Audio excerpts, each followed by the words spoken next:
কক্সবাজারে অনুষ্ঠিত হয়েছে গার্ডিয়ান লাইফ ইন্স্যুরেন্সের বার্ষিক সেলস কনফারেন্স। শহরের কলাতলির একটি হোটেলে আজ এই কনফারেন্সের আয়োজন করা হয়। অদম্য গার্ডিয়ান এই শিরোনামে অনুষ্ঠিত কনফারেন্সে সারা দেশের 4 শতাধিক কর্মকর্তা অংশ নেন। এতে প্রধান অতিথি ছিলেন প্রতিষ্ঠানের চেয়ারম্যান তপন চৌধুরী।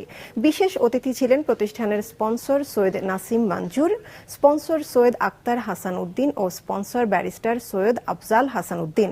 কনফারেন্সে অন্যান্যের মধ্যে উপস্থিত ছিলেন CEO Sheikh Rakibul Karim, FCA senior executive vice president retail and business Mahmudur Rahman Khan. অনুষ্ঠানে ভালো কাজের জন্য 15 জন কর্মকর্তাকে পুরস্কৃত করা হয়।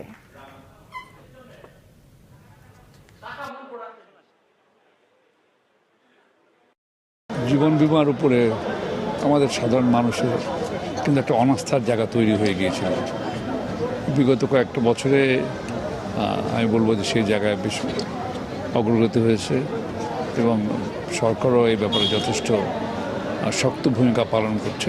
বিশেষ করে এই কোভিড সময়ের মধ্যে আমরা 3 দিনের মধ্যে এইটা দাবি আমরা নিষ্পত্তি করেছি। এটি আমি বলবো যে একটা এই ধরনের ঘটনা কিন্তু আগে কখনো হয়নি।